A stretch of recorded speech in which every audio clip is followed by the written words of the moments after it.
Hey guys, welcome back to my channel.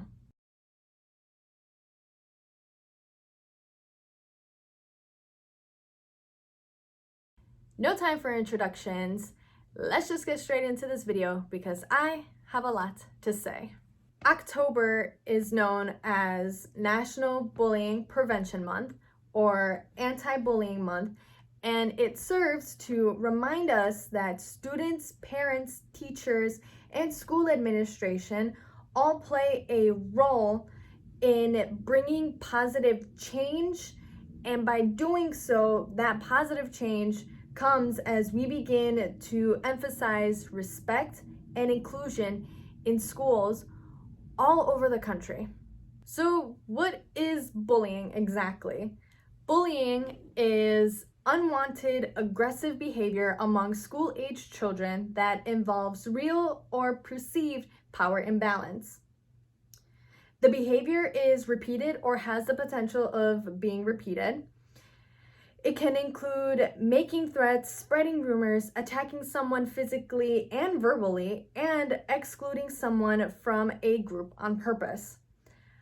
Bullying can also happen online. This is known as cyberbullying. So a lot of you may be wondering why I am talking about Anti-Bullying Month, why I'm talking about bullying. Well, if you guys watched my testimony way back in January, I'll put a card right here.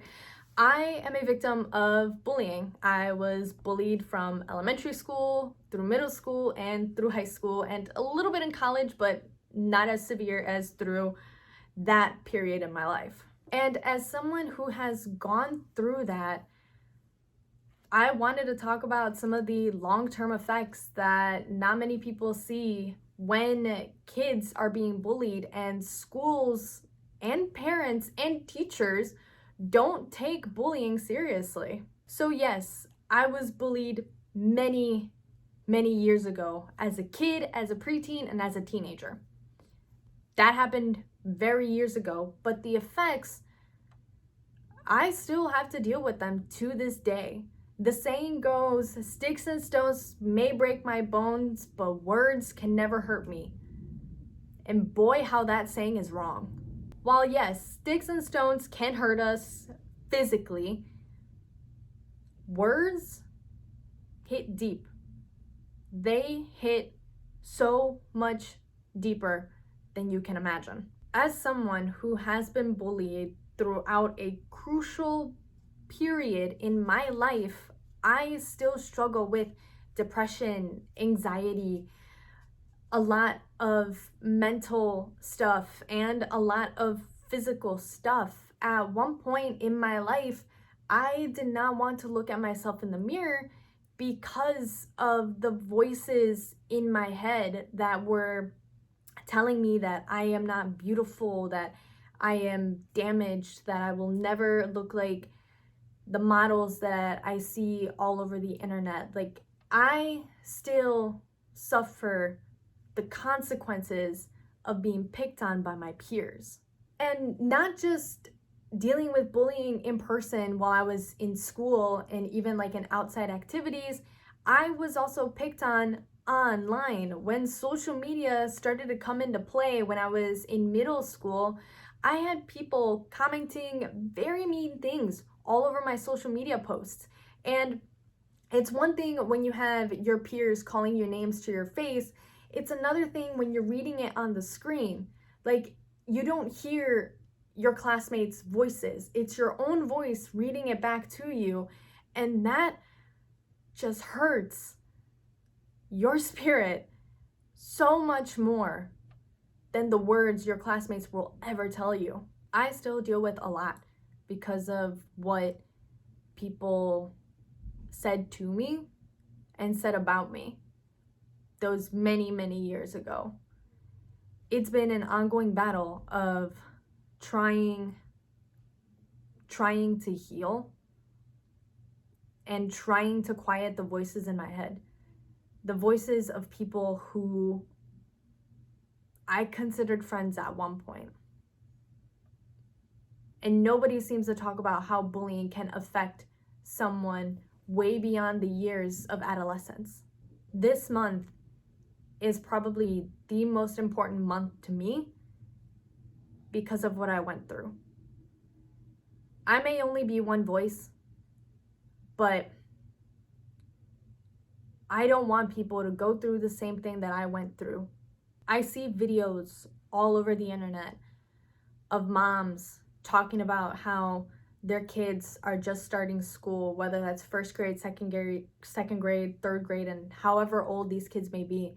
And they're already dealing with kids picking on them, kids coming home crying, saying that little Billy pushed him out in the playground and started laughing, or little Susie excluded Rosie out of the group. That breaks my heart as someone who went through that exact same experience. I'm speaking out as one voice because I want this to end. No child, preteen, teenager, literally anybody deserves to suffer and have to be afraid of somebody the same age as them. I am speaking out as one voice, and I hope many others join me as well. But I am speaking out because I want this to end. I want schools to start taking bullying seriously. No more BS apologies from the bully to the victim. No more blowing it off. No more ignoring it. None of that. If we want our students, our kids, to feel safe in an environment where they should feel safe, it starts with all of us. Talking to our kids, being there for our kids when they're calling on us to help because they feel physically and emotionally threatened by someone the same age as them. I may only be one voice, but I hope that my voice reaches those who need it, because bullying needs to come to an end. There are long-term consequences that not many people talk about. And I may just be one voice, one person who experienced bullying to almost a very bad extreme. And I see it all around me, especially with the younger kids. This month should be taken seriously among schools all over the nation because it will help students feel safer. And there is a sense of teamwork when we come together to try to de-escalate a situation and when we try to help each other out. And back to school will have a whole new meaning. Kids will be a lot more excited to go back to school. Not saying that they aren't already, but there will be a lot more excitement in the air. I hope that just my voice reaches those who need to hear it. Like I keep saying, I am just one person. I am one victim of bullying who suffers the long-term consequences of mental illness, body image, you name it. But I am also someone who cares. Someone who wants the cycle to end and who wants the future generation to feel a lot safer in an environment where they're supposed to grow, learn, and have fun. I am sharing this because I care, because I don't want anybody to go through the exact same thing that I went through. I will be the voice for those who believe who don't have a voice, for those who believe that they've been shut out by the school administration, by teachers, and by their own peers. To those who are going through bullying or have been bullied, just know that I see you and I hear you, and I am here for you. And one day, this will all come to an end. And one day, schools, teachers, parents, and the school admin will make a change. It just takes one voice, and that one voice will become many.